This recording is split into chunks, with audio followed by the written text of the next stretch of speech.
Hello students, I am CG sir. Today we will be discussing about linear functionals.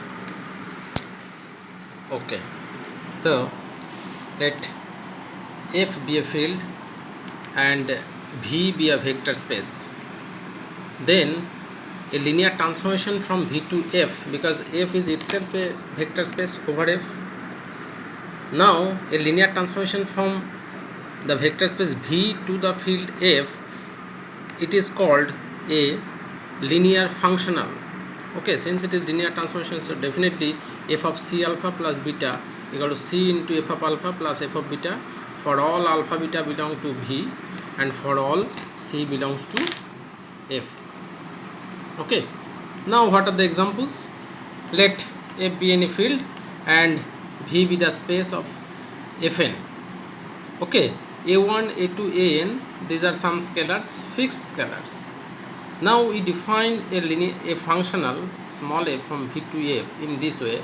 F of the elements of Fn are n tuple, so f of x1, x2, xn, this is a1 x1 plus dot dot an xn, where a1, a2, an are fixed scalar.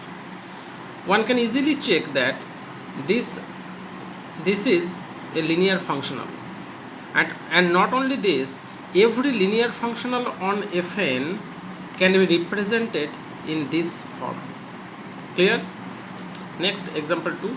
Let F be any field and V be the vector space of all n by n matrices with the entries from F.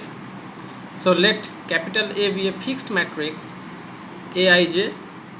Okay, now what is the trace of A? It is not fixed matrix, it is suppose arbitrary matrix. So trace of A means sum of the diagonal elements. Now sum of the diagonal elements, it is an element of F only. So we define a function f small f from capital F n cross n to F such that f of A equal to trace A. You can easily verify that this is also a linear functional.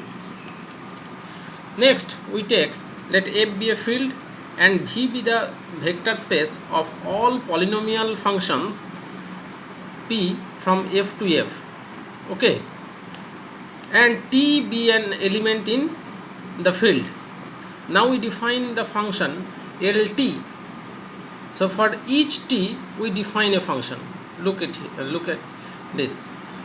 LT is defined from V to F in the way LT of the element of V means P, it is a polynomial, equal to P of T. So once you put the value T, fixed value T in X, it will be a scalar quantity. It was a polynomial. If you put a value, fixed value of X, you will get a scalar quantity. Now you can check that this LT is also a linear functional. Okay, so for each T, so you get a number of linear functional in this way.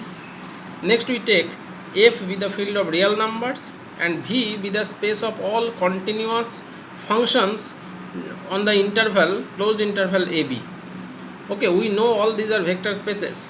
Now we define a function capital L from CAB to R in the way L of G means G is a continuous function defined on the interval AB.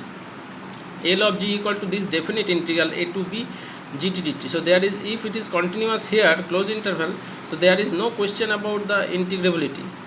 Okay, you will get a real value for this. You can check this. This is also a linear functional. Check means you have to choose a G and H, two different elements from this, and K is some scalar, then L of Kg plus H equal to K into Lg plus L of H. Okay, in this way. Fine. Now the space LVF, because we know that if V and W are two vector spaces, all that linear transformation from V to W forms a vector space. So here also LVF is a vector space. This is called the dual space of V and it is denoted by V star. It is the standard notation. Okay, so dual space means this LVF. Again, since the dimension of F is 1, so dimension of LVF means dimension of V into dimension of F. So dimension of V star is actually dimension of V. Clear? Now if you get the dimension, we have to find its basis. Let F be a field and V be a vector space over F, V star be its dual space. Okay, suppose V is a finite dimensional and the basis of V is alpha 1 alpha 2 dot dot alpha n. Okay, then there exists unique scalar Fi in LVF, as we know how to construct the basis of LVW in some previous class. Okay, how to construct this? We used this symbol Fi of alpha j equal to delta ij. Okay, you will revise it from that class. That means we can get n number of linear functionals f1, f2, fn in LVF. So these are the elements in LVF. Look at this, f1 of alpha 1 equal to 1, f1 of alpha 2, alpha 3 all are 0. Similarly, f2 of alpha 1 is 0, f2 of alpha 2 is 1, and etc. In this way we will get these n number of linear functionals. These are linear functionals. Okay, our target is to prove that these linear functional will span LVF. Then this will form the and also this will be linearly independent. Then we can prove that this will form the basis. And how to get it? For a given basis B of V, we are finding a basis of this. That's why we will say this a dual basis. Now to check this is a basis or not. Okay, once we get these functionals, now we are taking the linear combination of these functionals, and suppose the name of this element is F. So definitely it is an element of LVF because of this is a vector space. Okay, for some C1, C2, Cn. Now f of alpha j, since f equal to c1 f1 plus dot dot cn fn, so f of alpha j equal to this of alpha j for all j equal to 1 to n. Again, this is equal to c1 into f1 of alpha j plus dot dot c j into fj of alpha j plus dot dot cn of fn of alpha j. Now look, f1 of alpha j 0, f1, f2 of alpha j 0, etc. Only fj of alpha j will be 1 and all other elements will vanish. So there will only remain cj because of the construction of fj. Clear? Now what happened if the functional is the zero functional? Zero functional is that functional. So since LVF is a vector space, so definitely there exists a zero element, and that zero element is the zero functional, means it takes every element of V to the zero, so it is denoted by 0. So f of alpha j equal to 0 for all j. F of alpha j equal to 0 for all j means cj equal to 0 for all j. Cj equal to 0. So f1, f2, fn is a linearly independent subset. So whenever look at this, whenever this quantity is 0, only if c1, c2, cn are 0. Okay, if the left side is 0, that means these elements is linearly independent set, subset of LVF. Again, dimension of V star, we know dimension of V star is n, and here we have n number of elements. These are linearly independent, so definitely this will be a basis for V star. Okay, this basis is called the dual basis of B. Here we are saying dual basis of B means given a basis we are getting this basis. If we change this basis will be also changed. Okay, so it is denoted by B star. Next, let F be a field. Next theorem, V be a finite dimensional vector space, dimension of V is n, and B alpha 1 alpha 2 alpha n be an ordered basis for V. There exists a unique dual basis V star of f1, f2, fn for V star such that fi of alpha j equal to delta j. It is just proved here. And the another part is, for each f belongs to V star, a functional, f can be represented as f of alpha 1 f1 plus dot dot f of alpha n fn, and also each element alpha is represented as f1 alpha into alpha 1 It is the linear combination of basis elements in V. It is the linear combination of basis elements in V star. Okay, so the first part, this part is proved above. The first part follows from the above. For the second part, this portion, okay, we know that F equal to C1 F1 plus dot dot Cn Fn, as in the previous case, where Cj equal to F of alpha j. So definitely F equal to F of alpha 1 F1 plus dot dot F of alpha n Fn. So this is proved. Clear? Again, to prove this thing, let alpha equal to x1 alpha 1 plus dot dot xn alpha n be an element in V. Okay, now fj of alpha means fj of this quantity, fj is a linear functional, and fj of this means x1 into fj of alpha 1 plus dot dot xj alpha j plus xn fj alpha n, and this will only remain, all will vanish, so we will get xj. That means alpha equal to, so xj equal to fj of alpha, that means alpha equal to f1 alpha into alpha 1 plus dot dot fn alpha into alpha n. Clear? This is also important. Now from here we have one observation, that let f be a field and V be a finite dimensional vector space with dimension of V equal to n, and small f be a linear functional from V to F whose range is Rf. Rf means it is the subspace of capital F, and Nf is the null space or kernel of small f. So Nf is a subspace of V. Now from the rank nullity theorem, dimension of Rf, this is the rank, and plus dimension of Nf, nullity of F, equal to dimension of V, and therefore dimension of Nf equal to dimension of V means n, but its dimension will be 1 because F is one dimensional and it is a non-zero subspace of F, so its dimension is also 1. Basically Rf will be equal to F, so n minus 1. So dimension of the null space will be of a functional will be n minus 1. Now the question, for a given null space, will we get a functional? Okay, now come to this definition of hyperspace. Hyperspace, you know the definition, hyperplane, etc.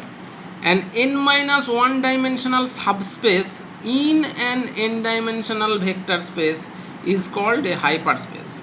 Okay, the original vector space is n dimensional, just one less dimensional subspace, that is called a hyperspace.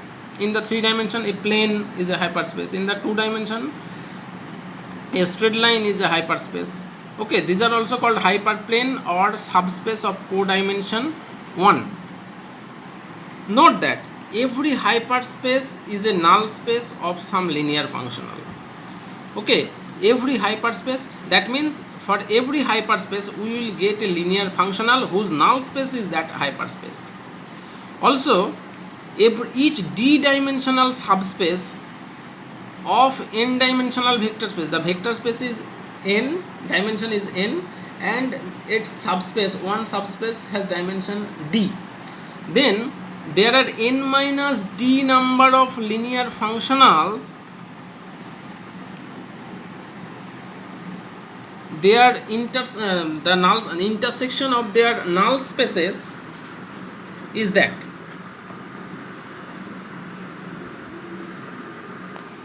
Intersection of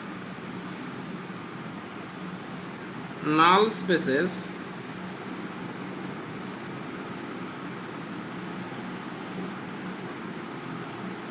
of n minus d linear functionals. Okay, next, annihilator. Let capital F be a field, V be a vector space, S be just a subset of V. Okay, then S naught is the collection of all functionals whose elements will take every element of S to the 0 element. That is called the annihilator. So annihilator, this is annihilator, this set is the annihilator of S. Okay, now look at this. S is a subset of V, but S naught will always be a subspace of V star. Okay, here we have this observation. S naught is a subspace of V star. Again, if S contains only the theta element, then every functional of V star will take theta to 0. So then S naught will be the whole V star. Again, if S equal to the whole V, then only the zero element of V star, zero functional, will take the whole vector space to 0. So in that case, S not equal to zero element of V star. Next we have the theorem. Let F be a field, V be a finite dimensional vector space of dimension n, W be a subspace of V, then dimension of W plus dimension of W not equal to dimension of V. Okay, it is important. We first let dimension of W equal to K. So there will be K number of vectors which forms the basis of W. Now by the extension theorem, we can insert some vectors alpha k minus plus 1 dot dot alpha n, which will form the basis of the whole V. Fine. Let f1, f2, fn. So for this basis, we will get a dual basis for V star. Clear? Now our claim is that the fk plus 1 dot dot fn, that will be the basis of W naught. Okay. Fine. Since fi of alpha j equal to delta ij, we know this. Again, this will be 0 for I equal to k plus 1 to n and j equal to 1 to k, because for this case never I equal to j, because j, the maximum value of j is k and the minimum value of I is k plus 1. So always I not equal to j. So fi of alpha j equal to 0 in this case. Clear? That means f k plus 1 dot dot fn, these are the elements of W naught, because these will take the elements of W to 0.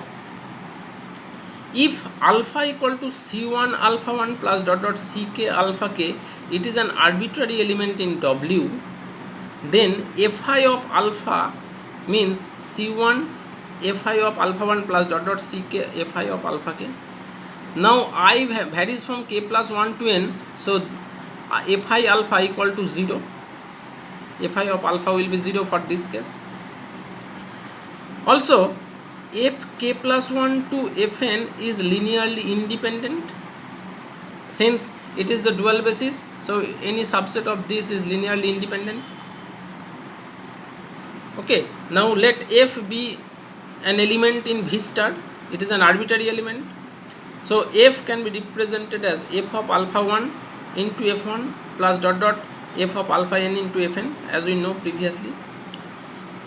Now if f is an element in W naught, f of alpha 1 equal to 0 dot dot f of alpha n equal to 0, all elements, it will vanish.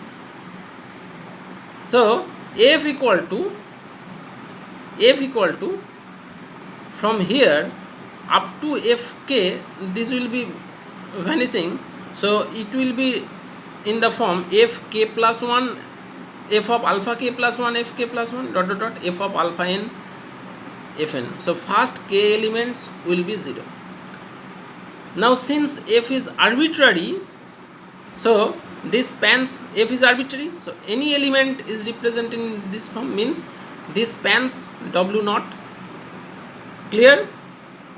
Thus if dimension of V is n and dimension of V is n, as we have taken, and dimension of W equal to k, then we see that dimension of W naught equal to n minus k. Therefore the theorem follows: dimension of W plus dimension of W naught equal to dimension of V. Lastly, we have two corollaries. Let F be a field, V be a finite dimensional vector space with dimension n, W be a subspace of V with dimension of W equal to k, then This subspace is the intersection of n minus k number of hyperspaces in V. So here, as we have seen, d-dimensional subspace is a, we have just noted this. Here is this corollary. Next corollary is F be a field, V be a vector space, finite dimensional with dimension n, W1, W2 be two subspaces of V. Okay, now W1 equal to W2 if and only if their annihilator are equal. Okay, that's all for today.